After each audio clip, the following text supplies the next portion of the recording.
Jangan lupa untuk subscribe YouTube channel Metro TV News dan nyalakan notifikasinya. Ya, meskipun kasus COVID-19 di beberapa wilayah di Indonesia sudah melandai, namun kita tetap harus waspada dan menjalani protokol kesehatan. Nah, sebenarnya apa yang harus kita lakukan di masa transisi dari pandemi menuju endemi? Kita akan ngobrol langsung dengan Kepala Bidang Pengembangan Profesi Perhimpunan Ahli Epidemiolog Indonesia, Mas Dalina Pane. Selamat pagi, Ibu Mas Dalina. Selamat pagi. Ya, Ibu Mas Dalina, melihat kondisi Indonesia sekarang, Bu Mas Dalina, sebenarnya apakah Indonesia sudah dikatakan siap untuk beralih dari pandemi ke endemi, Bu?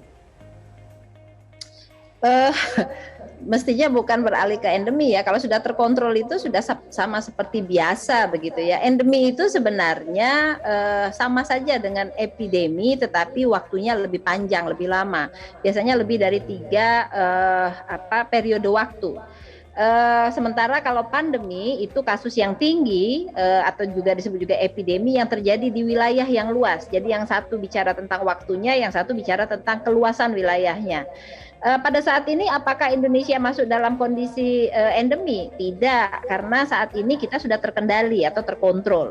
Apakah ada kemungkinan kita akan meningkat lagi kasusnya? Ya, ada kemungkinan itu jika 3 kontributor utama dalam peningkatan kasus itu ada. Contohnya yang 3 ini, yang pertama adalah adanya varian of concern baru, itu bisa memungkinkan terjadinya peningkatan kasus. Yang kedua, testing yang appropriate dan berkualitas, itu juga bisa meningkatkan jumlah kasus. Kemudian yang ketiga adalah positivity rate yang tinggi, ini juga akan meningkatkan jumlah kasus. Apakah mobilitas itu akan meningkatkan jumlah kasus? Kalau pada kondisi mudik seperti sekarang, bukan karena mobilitasnya kemudian kasus itu meningkat, tetapi dikarenakan daya tahan tubuh masyarakat menurun karena kelelahan dan stres, itu juga bisa meningkatkan jumlah kasus.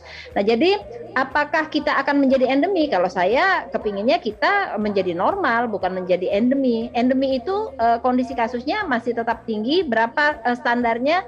Kalau kita lihat dari 4 indikator pengendalian, yang pertama kalau kasus kita lebih dari 20 per 100.000 penduduk, kasus baru.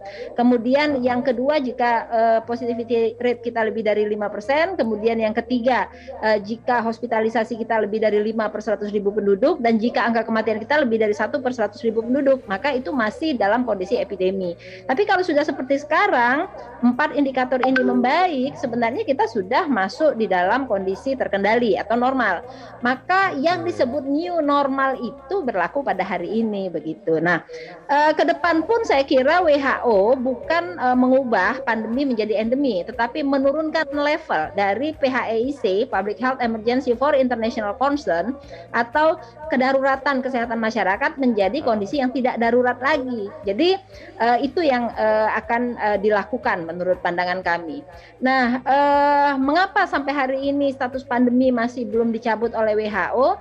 Dikarenakan masih cukup banyak negara yang pada saat ini masih berjibaku untuk mengendalikan, seperti di Cina, Hong Kong, kemudian juga beberapa negara Eropa seperti Jerman, itu kasusnya masih cukup tinggi. Sehingga kita menurut pandangan kami yang harus dilakukan adalah menjaga agar kondisi terkendali ini tetap terkendali sampai dengan waktu yang panjang.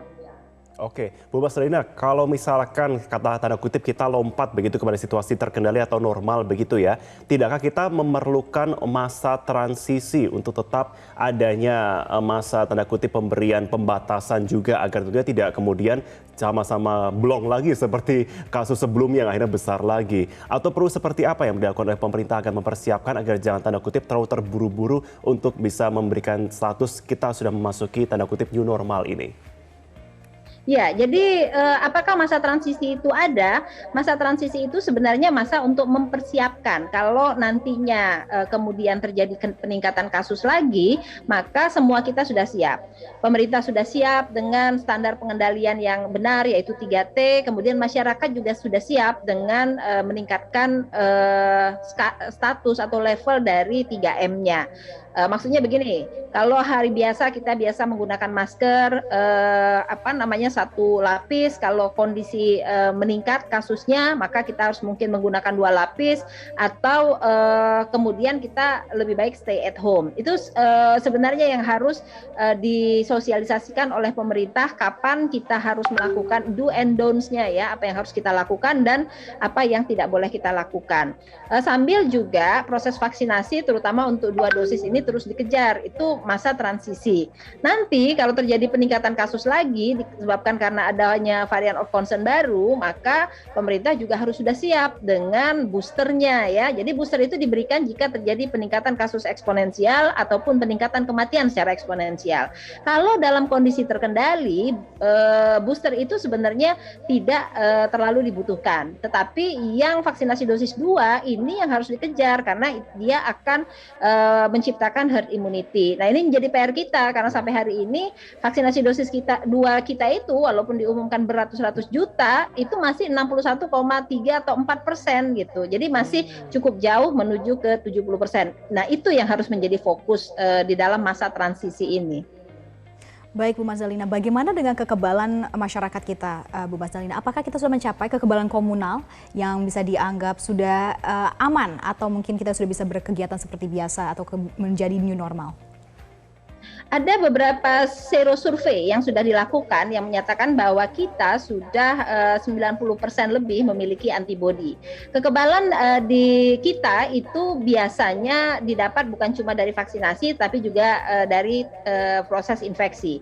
Tetapi karena mereka-mereka yang terinfeksi juga diberikan vaksin, maka kita menghitungnya biasanya dari cakupan vaksin saja. Nah, kalau kita lihat kekebalan yang ada itu pun harus berlaku spesifik. Contohnya, ketika Omikron sebenarnya cakupan imunisasi kita sudah cukup baik, tetapi kasus tetap saja meningkat. Kalaupun kasus itu kemudian tidak memberat atau tidak memburuk, itu lebih dikarenakan Omikron itu sendiri karakteristiknya memang tidak ganas seperti Delta. Nah, ini yang harus disampaikan dengan baik oleh kepada masyarakat. Serosurvei itu bisa menjadi salah satu bagian dari upaya untuk memonitoring antibodi atau ketahanan hidup di komunitas, bukan ketahanan hidup ya, imunitas di komunitas. Karena itu serosurvei itu harus dilakukan secara berkala. Tetapi perlu diketahui juga bahwa antibodi itu bisa turun sampai pada batas tertentu. Karena itu jika terjadi peningkatan kasus lagi bagi masyarakat yang sudah lebih dari 6 atau 9 bulan mendapatkan dosis 2 baru diberikan booster kalau terjadi peningkatan kasus. Jika tidak terjadi peningkatan kasus, maka masyarakat tetap melakukan 3M sebagai bagian dari upaya untuk pencegahan. Itu cukup. Jadi kebijakan pemerintah itu juga tidak boleh terlalu eksesif sehingga membuat masyarakat itu menjadi cemas dan panik dengan kondisi pandemi ini. Oke, Bu Mas Dalina, tapi kalau dalam segi testing memang kita sudah menurun ya kasus positivity rate kita. Tapi apakah angka testing kita juga menurun atau tetap tinggi? Ya, 2 minggu terakhir ini memang jumlah tes kita turun, disebabkan karena cukup banyak layanan kesehatan yang juga tutup, terutama poliklinik yang biasanya mereka melakukan tes pada mereka yang bergejala, termasuk juga puskesmas.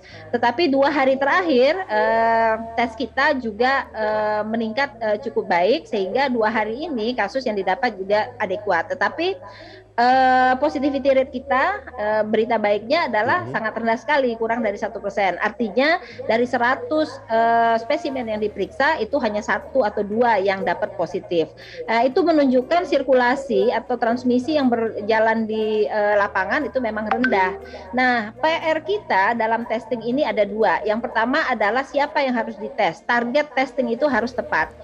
Suspek, kontak erat, dan probable itu merupakan target dari testing kita. Kemudian yang kedua, PR kita selama berbulan-bulan, tes PCR itu selalu lebih rendah dibandingkan antigen. Padahal PCR itu merupakan standar untuk pemeriksaan diagnostik. Antigen baru diberikan atau dilakukan ketika hasil PCR tidak bisa lebih dari 24 jam atau tidak bisa didapatkan kurang dari 24 jam. Nah, selama ini kita antigen kita itu mendominasi antara 60 sampai 80%. Nah, ini yang harus kualitasnya ditingkatkan. Jika memungkinkan semua harusnya dilakukan pemeriksaan PCR karena kapasitas testing kita juga kapasitas laboratorium kita juga sudah semakin baik dalam 2 tahun ini. Mestinya PCR-nya jauh lebih besar dibandingkan antigen. Baik Bu Mas Dalina, selain melakukan testing dan juga langkah-langkah antisipasi lainnya, salah satunya adalah dengan menggunakan masker. Melihat negara-negara lain yang sudah banyak yang mengatur kebijakan diperbolehkan tidak menggunakan masker di luar ruangan, itu apakah Indonesia sudah cocok Bu Mas Dalina? Tetapi kalau kita melihat juga bagaimana kasus contohnya di Tiongkok, yang mereka lebih strict dalam menerapkan lockdown dan juga mengantisipasi COVID-19, mereka masih tetap kebobolan dengan jumlah yang terus tinggi. Ini kita Indonesia harus mengacu atau berkaca pada negara mana Bu Mas Dalina? Ya, jadi penggunaan masker itu tetap baik dan relevan. Bukan cuma untuk COVID, beberapa penyakit infeksi lainnya juga terutama untuk sistem pernafasan mampu dicegah dengan penggunaan masker. Tetapi penggunaan masker ini juga harus diedukasi pada masyarakat di mana dan kapan mereka harus menggunakan masker. Kalau mereka masuk ke wilayah-wilayah publik di mana banyak orang ya dan bertemu dengan banyak orang, maka penggunaan masker sangat baik sekali di transportasi umum, kemudian di tempat-tempat umum yang rame itu ya, itu juga masker sangat relevan. Kalau negara-negara lain mulai mengendorkan itu, sebenarnya menurut pandangan kami bukan menjadi kebijakan umum, tetapi memang penggunaan masker ini sudah lebih rasional. Artinya masker medis itu digunakan ketika kita pergi ke pusat-pusat layanan kesehatan. Kalau kita di tempat-tempat biasa, masker kain masih cukup relevan. Mengapa? Ini juga penting untuk mengurangi limbah masker. Limbah masker kita selama masa pandemi ini cukup banyak sekali ya, bertonton limbah yang harus dikelola. Tetapi ketika kasus kemudian meningkat, kemudian pemerintah meningkatkan level PPKM ya misalnya, maka masker yang digunakan juga harus lebih baik, lebih lebih protektif gitu ya. Penggunaan masker medis atau penggunaan 2 lapis masker itu kemudian bisa dilakukan ketika kondisi memburuk. Nah, jadi saat ini menurut pandangan kami cukup baik pemerintah tidak memutuskan untuk menghentikan penggunaan masker karena penggunaan masker itu masih baik dan masih relevan untuk membuat kondisi terkendali ini menjadi lebih lama. Baik, terima kasih Kepala Bidang Pengembangan Profesi Perhimpunan Ahli Epidemiolog Indonesia, Ibu Mas Dalina Pani sudah bergabung bersama kami di Sapa Pagi Indonesia. Terima kasih Ibu, sehat selalu.